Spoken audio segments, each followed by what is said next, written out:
Todos os anos surgem milhares de startups com a ambição de crescer, captar investimento e chegar a mercados internacionais. Mas apenas uma pequena parte consegue convencer um investidor a apostar no seu projeto.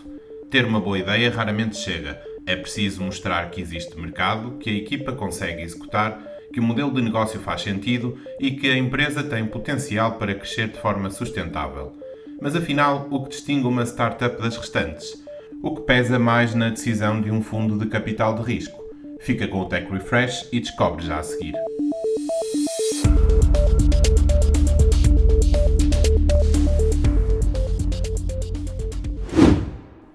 Olá, sou o Ricardo Caldas, assessor de imprensa e consultor de comunicação na Fez Agency, e este é o Tech Refresh. Nesta temporada mergulhamos nos temas que moldam o ecossistema tecnológico português e europeu. A convidada deste episódio é Inês de Macedo Santos, principal da Armilar Venture Partners, um dos fundos de venture capital com maior percurso em Portugal, responsável por investir em startups tecnológicas desde as fases iniciais de crescimento. Inês, bem-vinda ao Tech Refresh. A Armilar tem acompanhado e investido em muitas startups desde fases muito iniciais. Mas antes de falarmos em investimento, fala-me primeiro do teu início. Quando é que começaste no Venture Capital? Olá, Ricardo, muito obrigada pelo convite. Eu juntei-me à Armilar há 5 anos, mais ou menos. Eu antes era consultora numa empresa americana estratégica, a Boston Consulting Group, estive lá 8 anos. E depois decidi mudar um bocadinho de ares e juntei-me à Armilar. A Armilar foi um bocadinho um acaso, porque basicamente os sócios da Armilar, também trabalharam na BCG durante muitos anos. E portanto eles foram-me buscar. Eu não era de todo uma indústria ou seja, que procurava assim muito proativamente, mas gostei muito das conversas com os sócios, gostei muito da equipa portanto aceitei o desafio e juntei-me à equipa de investimento há 5 anos. O que é que te atraiu mais na Armilar? Basicamente, eu gosto muito de estar próxima da inovação. Eu fiz investigação, eu acabei o meu curso de Engenharia Biomédica e fiz um ano de investigação. Estive num centro de investigação em Paris e depois aqui em Portugal, na área biomédica, na área de imagem médica, e então estava bastante próxima da pesquisa e da inovação, do research. E depois tive muitas dúvidas em ir para um PhD ou não. E foi a primeira grande decisão em que não fui para o PhD, fui para a consultoria, mudei um bocadinho aí os mundos. E este começar na Armilar é um bocadinho, não é um PhD, mas é um bocado voltar um bocadinho para a parte da inovação, da investigação, de ideias novas. Portanto, isso atraiu-me bastante, estar mais próximo de temas inovadores e dos próximos negócios, de resolver problemas e estar mais próximo da inovação. A segunda razão foi a equipa. Eu gostei muito das conversas com todos os sócios, da cultura, de ser uma empresa pequena, muito familiar, com um track record incrível, muito bons investimentos.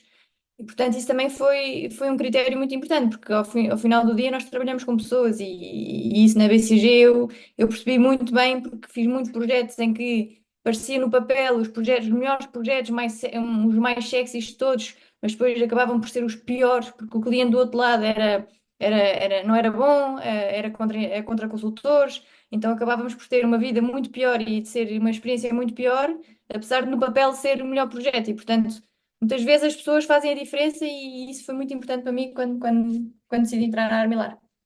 E agora, para quem nos ouve, de uma forma simples, o que é que faz um Venture Capital? Isso é uma boa pergunta e há 5 anos era o que eu queria também saber quando me juntei à Armilar.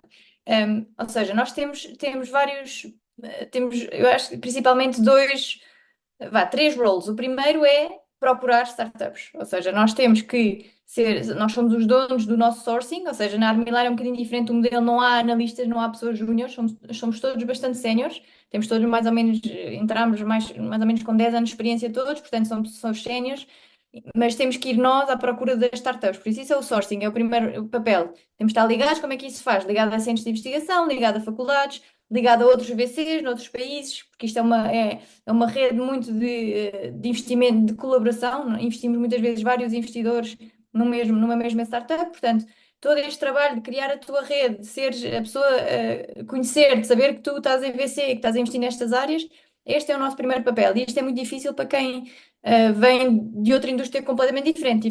Tive que criar esta network toda do zero. O segundo papel é as análises, não é?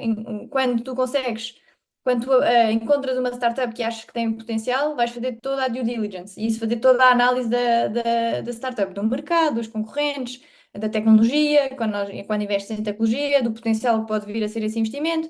Pronto, essa é toda uma segunda parte que eu acho que também é muito importante para mim, bastante mais confortável, porque eu vinha da área de consultoria e fazia isto muitas vezes e, portanto, essa parte é a parte confortável. E a terceira parte é o acompanhamento, que é uma vez que uma pessoa, ou seja, decidimos investir, e nós estamos no board da empresa, ou seja, depois vamos acompanhar a empresa e vamos tentar maximizar a probabilidade de ter sucesso. Vamos estar no board, vamos estar a ter discussões estratégicas, a ajudar os founders, a abrir portas, e esse é o terceiro papel que nós temos, que é acompanhar as nossas startups. Acompanham áreas específicas ou trabalham com startups de diversos setores? Sim, é uma boa pergunta. Nós na Armilar investimos maioritariamente em software B2B, ou seja, B2B software, e dentro desse mundo nós gostamos muito quando a tecnologia é bastante forte, quando a equipa é muito técnica, quando o produto que desenvolvem é bastante difícil de replicar e há ali um IP ou uma secret sauce bastante específica.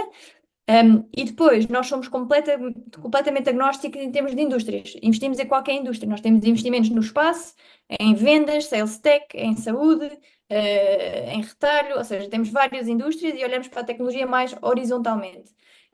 O que nós fazemos na equipa, como é que nos dividimos? Temos áreas de afinidade mais fortes. Eu, por exemplo, na Armilar, eu como trabalhei muito na área de seguros, quando estava na BCG e sou engenheira biomédica, estas duas áreas, saúde por um lado e insurtech, seguros por outro, são áreas que são bastante naturais e eu gosto de olhar para elas. Portanto, normalmente, quando chegam, o que nós fazemos é muitas vezes as startups chegam a nós temos um formulário online e podem apresentar os seus projetos.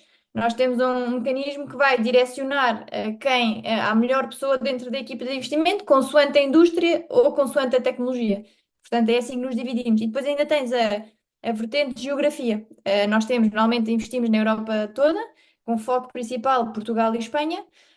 Mas eu, por exemplo, sou francesa e, portanto, sou franco-portuguesa e, portanto, também olho muito para a França. E, portanto, tudo o que seja também de França normalmente vem para mim. Ou eu olho proativamente para a França. A Alemanha é um colega meu, a Itália é outro. Ou seja, nós também estamos divididos por regiões, e é um bocadinho assim que trabalhamos. Queres-me dar exemplos de startups que contaram com investimentos vossos recentemente? Sim, até posso dar os exemplos dos investimentos que eu levei, acho que tem sempre mais propriedade.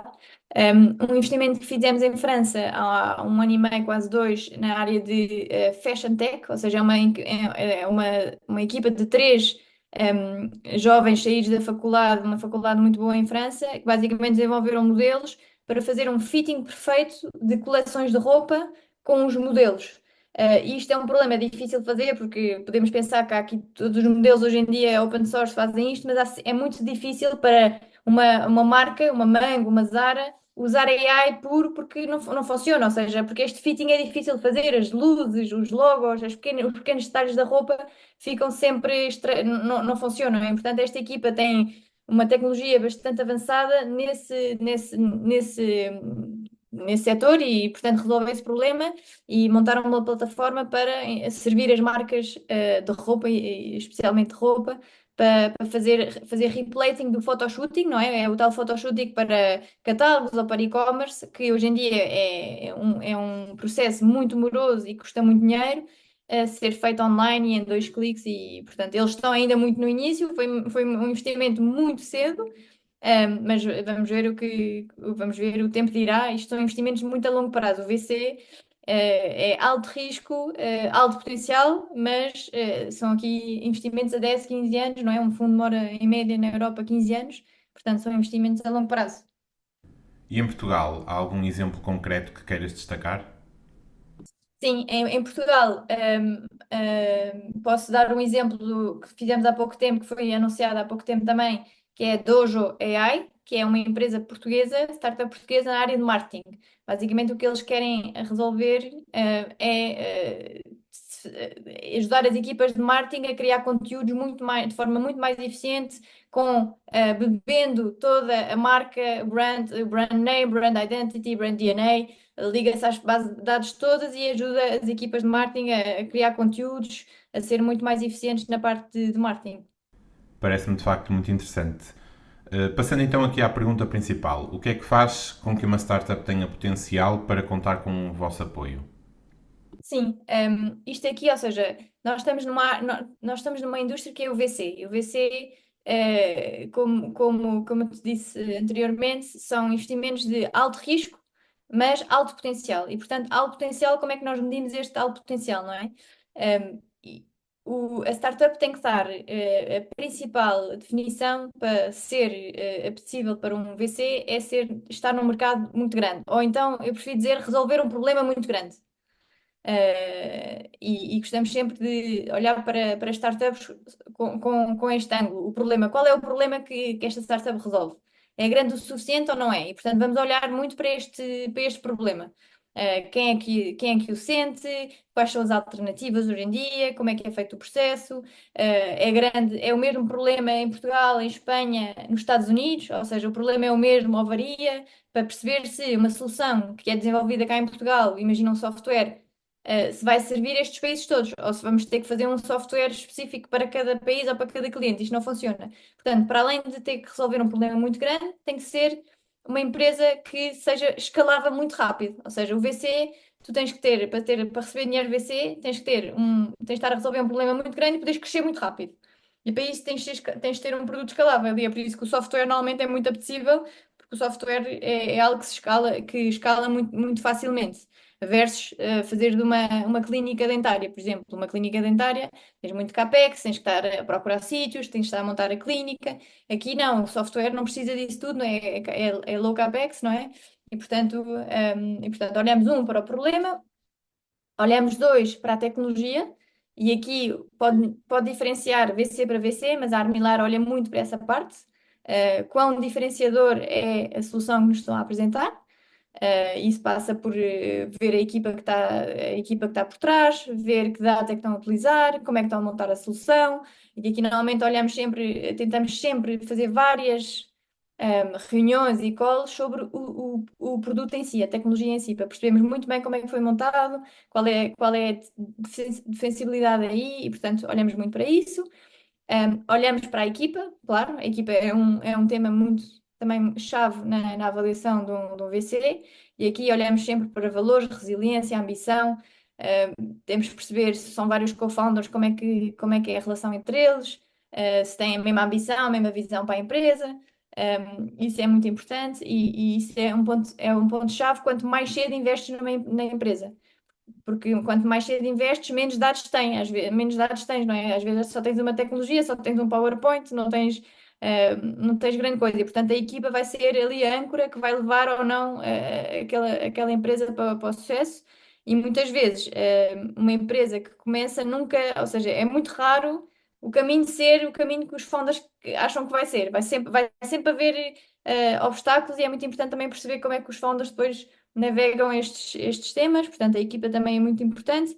E depois é o potencial retorno. Nós temos de estar sempre a olhar de um ponto de vista financeiro. Se investimos X, daqui a X anos, quanto é que nos vai dar esse X? Isso com assumptions de crescimento, de tamanhos de mercado, e vamos ter que tentar perceber quanto é que isso pode dar no futuro, consoante um exit da empresa ou um processo de M&A, não é? Ou vai ser comprado, ou vai fazer um IPO, e portanto, quanto é que pode valorizar, e isso vai retornar quanto ao nosso fundo. No final do dia, nós queremos é retornar dinheiro aos nossos investidores, não é? E portanto, esse é o driver principal, é um bocadinho o retorno desse potencial de investimento. Como é que fazem esses cálculos? Pode explicar-me? Sim, vai depender muito do estágio da empresa, não é? Se está muito cedo ou já está ali com vendas e com alguma tração. Mas normalmente é muito simples, nós olhamos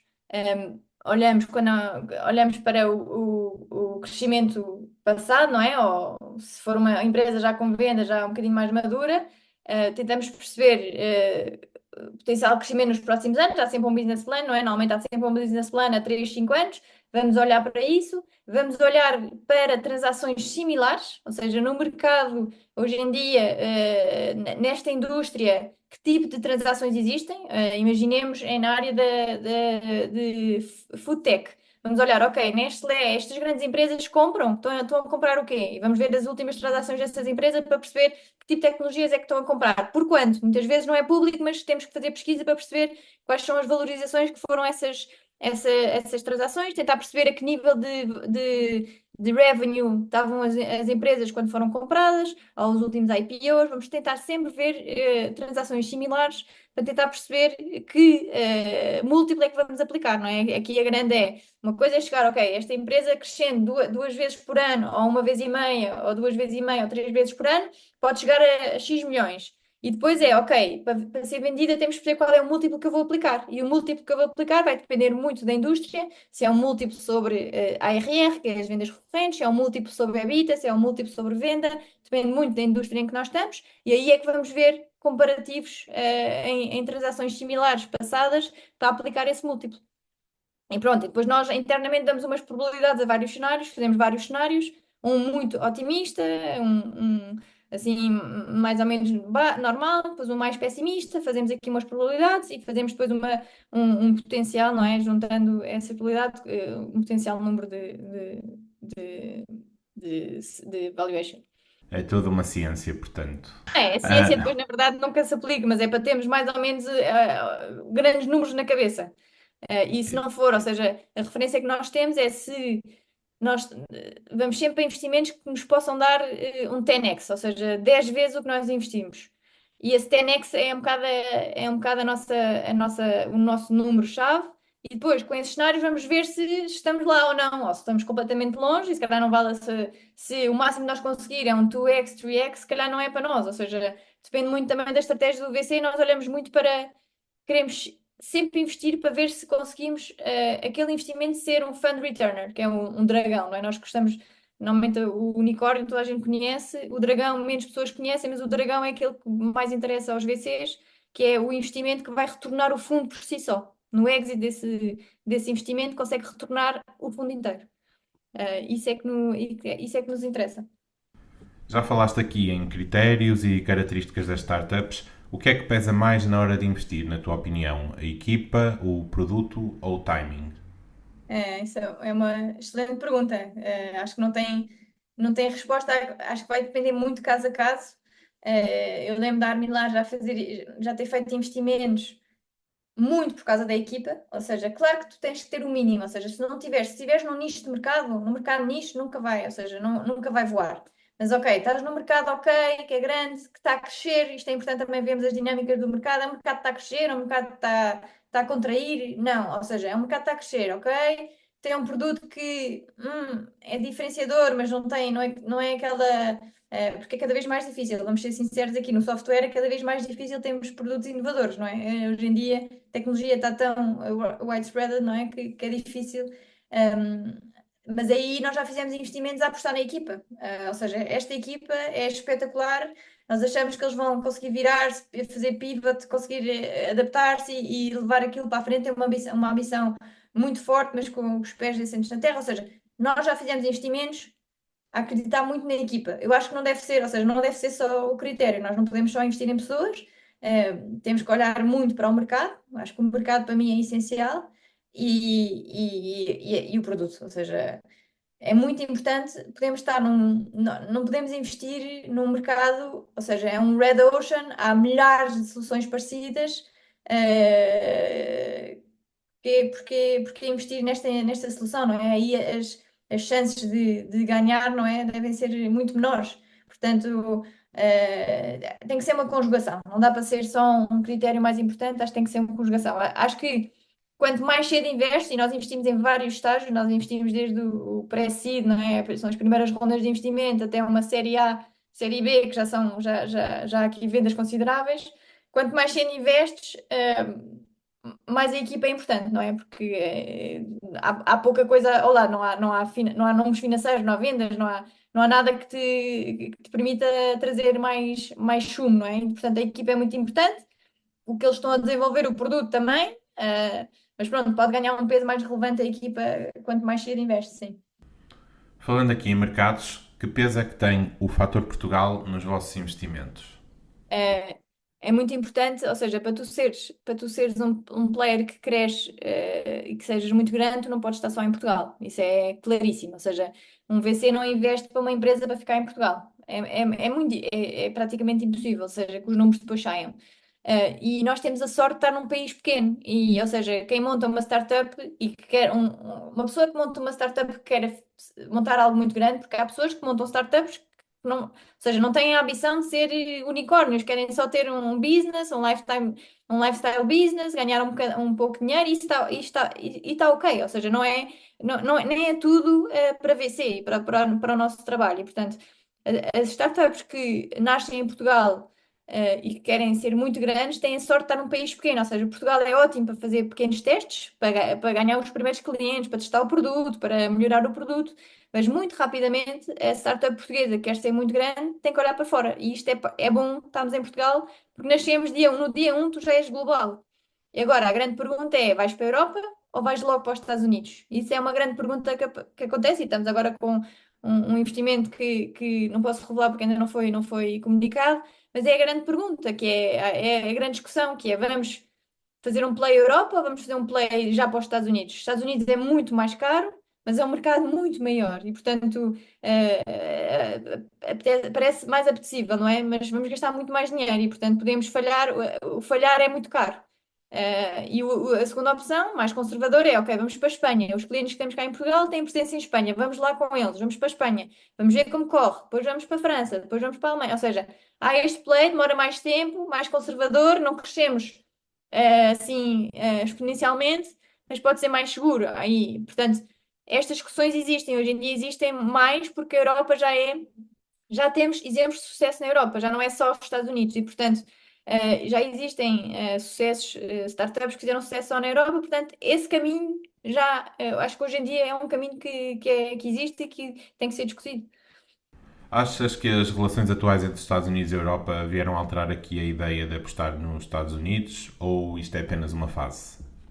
Eu, eu, eu acho que é assim, não gosto muito de falar de política nem nada, mas eu acho que é uma fase aí. Mas afetou, obviamente que afetou. Nós temos uma startup em portfólio, que já é uma scale-up, que com as taxas, não é? É uma startup que produz cá em Portugal e que vende maioritariamente 90% nos Estados Unidos. Só as taxas que estamos a levar, pode matar o negócio e, portanto, afeta, sobretudo quando é estas exportações, não é? E levamos duties em cima.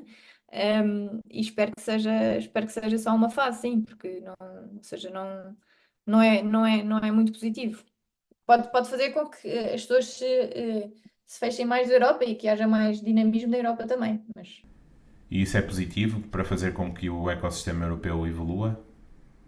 não, eu acho que o sistema europeu está a avançar independentemente disso. Ou seja, há muita coisa que avançamos muito na Europa. Hoje em dia, quando olhamos para talento, já não há tantas fronteiras, não é? Podemos trabalhar com talentos da Europa sem grandes problemas. O produto também muito facilmente passa fronteiras. Acho que ainda temos muito que fazer no go-to-market, não é? Nas leis, sobretudo na área da saúde.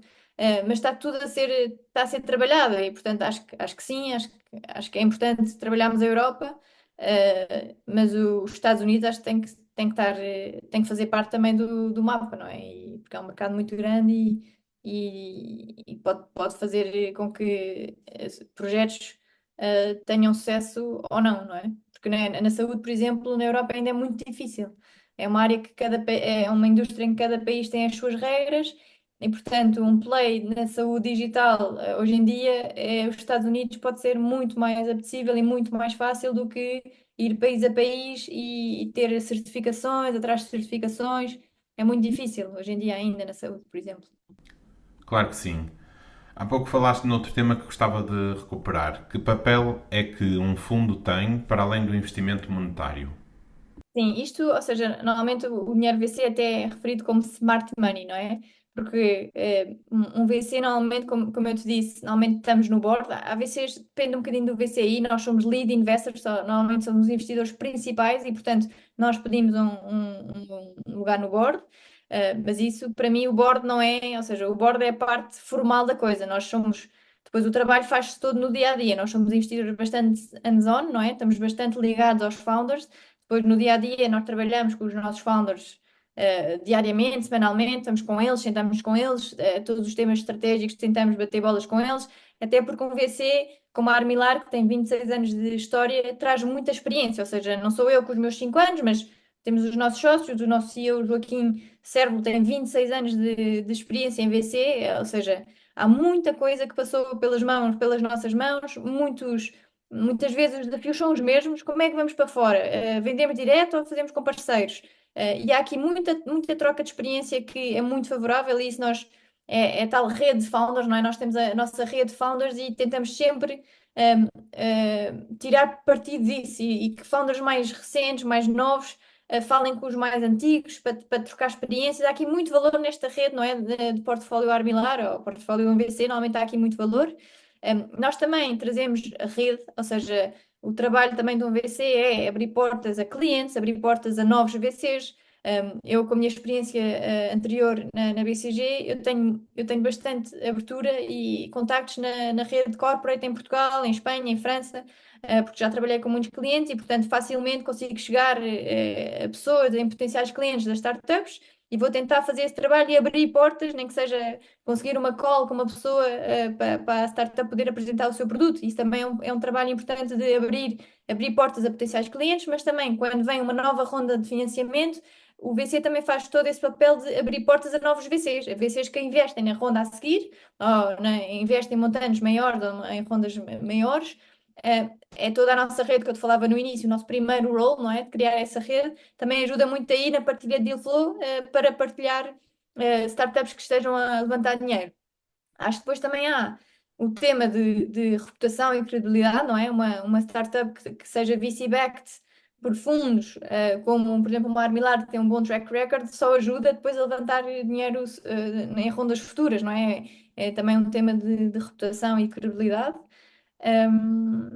Pronto, eu acho que é isso. E em que tipo de rondas participam? Nós vai depender um bocadinho, nós chamamos um dual track, nós temos vários fundos ativos e, portanto, vamos investir, vamos cobrir desde o muito cedo até à série A. Ou seja, isto para simplificar, nós temos fundos que vão poder pôr dinheiro em startups que ainda não tenham vendas, ou seja, que estão a desenvolver produto, que já têm um produto feito, mas que estão ainda a ir para o mercado. Isso normalmente é o pré-seed, não é? As primeiras rondas de investimento. E depois temos o nosso fundo, agora o nosso flagship fund, o nosso fundo principal é um fundo série A, ou seja, série A são empresas que já levantaram uma pré-seed, já levantaram uma seed, já estão ali vai depender muito, mas para dar aqui a referências, entre 1 e 5 milhões de vendas, já têm clientes, já têm às vezes vários mercados e portanto já são investimentos bastante mais financeiros, temos muito mais informação para avaliar e para processar, não é? Quando vamos fazer um investimento e quando vamos tentar fazer aquela due diligence ao investimento. Portanto, esse é o Série A e vamos para a Europa toda. E com este fundo maior, o nosso fundo Flagship Fund, que é o fundo Série A, vamos fazer investimentos que vão de entre 3 5 7 milhões. Numa startup que vai levantar 10, 12, 15, não é? Normalmente somos os investidores principais, cobrimos metade, 60% a 70% da ronda, e vamos co-investir com outros VCs muitas vezes. Em jeito já de fecho de conversa, como é que vês o futuro nesta área em Portugal? É uma excelente pergunta. Eu acho que Portugal é um ecossistema que continua a crescer e rápido e bem e é um caso muito interessante. Tem aqui, eu não sei se conheces ou ouviste falar dos fundos CIFID, ou seja, é o governo que pôs muito dinheiro para poder ser investido em R&D, em research, não é? E development, o que criou ainda mais dinamismo, ou seja, este dinheiro todo que os fundos puderam levantar muito facilmente, ou seja, isto é um tipo de dinheiro que era muito fácil levantar. Os fundos levantaram esse dinheiro porque havia incentivos fiscais da parte dos investidores, dos LPs, não é? Que são aqueles que investem nos nossos fundos. tinham um benefício fiscal muito atrativo e, portanto, era um dinheiro muito fácil de levantar. E houve muito dinheiro que se levantou nesse tipo de dinheiro, que é o dinheiro CFID. Esse dinheiro só pode ser investido em Portugal e em despesas de research. Portanto, limita também um bocadinho, mas pronto, muito dinheiro. Por um lado, eu acho que muito positivo, porque cria muito dinamismo e incentiva, não é, a criação de startups e desenvolvimento e research, muito bom. Por outro lado, há aqui alguns riscos, mais a futuro, que é muitas startups levantaram dinheiro muito facilmente, porque há estes fundos, muito dinheiro aí para ser investido, com timeline, ou seja, há aqui um período fixo para investir esse dinheiro e, portanto, há aqui alguma pressa para investir e, portanto, muitas startups levantaram dinheiro muito facilmente a valorizações um bocadinho desproporcionais, ou seja, um bocadinho altas, o que faz com que a futuro, ou seja, estas startups daqui a 2, 3 anos, quando vão precisar de dinheiro, vai ser difícil, se não se desenvolverem como previsto, não é? Que é a maior parte dos casos, vai ser muito difícil voltarem a levantar dinheiro a valorizações decentes, ou seja, muitas vão sofrer aqui muito neste nosso ecossistema, que é uma pena, mas é o que é, e portanto nós temos que chamar a atenção aqui aos founders no dinheiro que levantam, é um bocado um processo educativo, não é? Nós estamos cá há muitos anos a Armilar, portanto, educar os founders de cuidado com quem levantam, cuidado a que valorizações levantam, porque um founder que começa uma startup fica logo muito contente quando tem uma valorização muito alta, não é? Eu vou levantar portanto é preciso ter muito cuidado aí. E isso passa por um processo educativo dos founders, mas assim, em geral, eu acho que em geral o nosso ecossistema está a se desenvolver muito bem, muito rápido e é muito bom. Vemos cada vez mais pessoas não portuguesas, estrangeiras que vêm para Portugal montar as suas startups, que é espetacular. Há cada vez mais startups estrangeiras, internacionais, americanas, francesas, alemãs que vêm para Portugal e juntam-se com os portugueses. Dá aqui um efeito muito interessante de hubs aqui em Lisboa, no Porto. Acho que isso é muito interessante. O VC em geral é uma pergunta também interessante de se debater um bocadinho, que é há um tema de não liquidez, não é? Nós pomos dinheiro no sistema, não é? E depois esse dinheiro tem que voltar para o sistema em forma de exits, de IPOs, não é? De IPOs ou de M&A, para voltar, para nós devolvermos o dinheiro aos nossos investidores, para eles voltarem a investir em novos fundos, não é? Isto é um ciclo, o dinheiro tem que rodar. E o que está a acontecer nos últimos anos é que é dinheiro injetado, nós injetamos dinheiro no sistema e não há exits. A porta, o que se diz é que os IPOs estão fechados, não é? Há muita gente na lista, mas depois ninguém faz o IPO, não tem as métricas, porque não está a crescer porque levantou a valorizações loucas nos anos de 21, 22, e portanto, como não há exits, não há liquidez que volta para o sistema, e portanto, há aqui um tema há um tema da indústria, não é? Nós precisamos de liquidez para voltar a circular. Portanto, é desafiante. Eu acho que é mais uma questão de valorizações, não é? Houve investimentos feitos no AI, na loucura do Covid, completamente, com valorizações completamente descabidas, não é? E, portanto, hoje temos um problema nas mãos. Eu acho que se vai resolver, eu acho que vai haver muito mais M&A, há muito mais secundário. O secundário é rondas de investimento, é vender as ações, não entra capital novo, mas vende as ações que já existem a um preço descontado. E isso faz com que são outros fundos que estão em fundos de secundário que compram participações nestas empresas. Permite alguns investidores saírem, que é bom, não é? Que é devolver dinheiro aos seus investidores dos fundos. E isso está a crescer muito, esse mercado secundário. Resolve parte do problema, sim, não resolve o problema todo, mas sim, é uma área que tem é uma indústria que tem os seus desafios. Por outro lado, é uma indústria que está no meio desta inovação da tecnologia do AI, que é incrível, ou seja, há aqui uma oportunidade única de fazermos investimentos que possam ser com muito sucesso. Última questão. Em termos de áreas, quais é que são as que vês maior potencial de investimento nos próximos anos? Uma muito boa pergunta. Olha, eu gosto muito e se calhar eu acho que o setor da saúde é um setor onde se pode fazer, onde há muita coisa por fazer.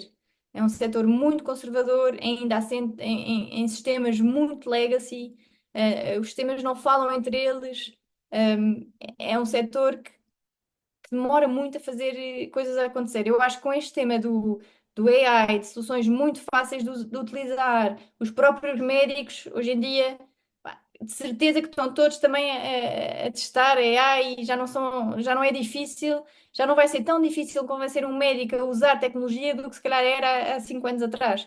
Portanto, eu acho que o setor da saúde, para mim, é um setor onde há muito potencial, tanto na parte de trazer tecnologia para os hospitais, para serviços de saúde e para a prestação de saúde, como na parte mais farma, ou seja, desenvolvimento de novas drugs, de novos medicamentos, de novas soluções, também o AI aqui é um potenciador gigantesco. Portanto, para mim é um setor que pode ser disrompido e pode ter aqui soluções que tragam coisas muito importantes, não é? Que é a saúde. Acho que esse é um. Eu não sou do espaço, mas no espaço nós fizemos um investimento em Space Tech, que é para os debris, não é? Que é o lixo no espaço, acho que é uma coisa inacreditável a velocidade como está a crescer. E, portanto, teres aqui, nós investimos numa empresa que permite detectar quando é que vai haver colisões de debris, não é? De lixo. E permite dizer qual é a órbita que tem que mudar para não haver a colisão entre satélites. E, portanto, o espaço também acho que é outra área com alto potencial, aí muito gerida por governos e é um bocadinho, é um B2G, é um play um bocado difícil, mas diria que também é uma área com muito potencial. Portanto, saúde, o espaço, há muitas, mas pronto, podia dizer essas duas. Inês, muito obrigado por esta conversa, gostei muito. Já percebemos que há muitos critérios e características que uma startup tem de ter para que seja alvo de investimento. Esperamos que este episódio seja também útil para futuros negócios. Vamos falando e até breve. Muito obrigada, Ricardo. Espero que tenha sido útil. Chegamos ao fim de mais um episódio do Tech Refresh. Se este tema despertou o teu interesse, podes ouvir os restantes episódios no Spotify, Apple Podcasts e YouTube. Também podes acompanhar o podcast através do LinkedIn e das redes sociais da Fez Agency, onde partilhamos todas as novidades. Obrigado por estares desse lado e até um próximo episódio.